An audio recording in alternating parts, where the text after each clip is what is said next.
tuh si kami teh udah mau 2025, Beni baru tahu kalau di ayam bersih berkat ada ayam yang bener-bener spicy kayak gini yang harganya teh cuma 10 ribuan aja. Iya si kami kok ngadatangan otetan nu aya di Jatinangor anu pindahan ti Ranca Ekek pas datang teh bener barudak harganya teh di sini teh ternyata murah gitu ya. Saking murahnya sampai ayam geprek juga harganya cuma 10.500.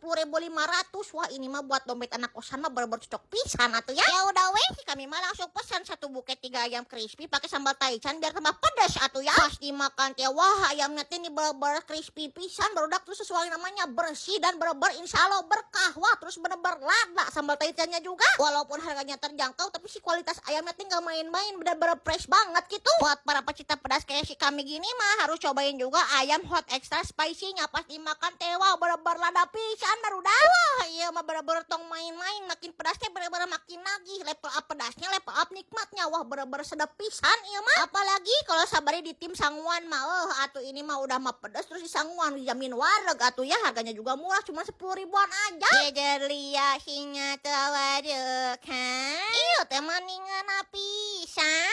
Urusan tenggorokannya mah kalem. Di sini juga ada aneka minuman. Harganya teh mulai dari 5 ribuan aja atuh ya. Sok atuh gera didatangan. Nama tepatnya teh ayam bersih berkah.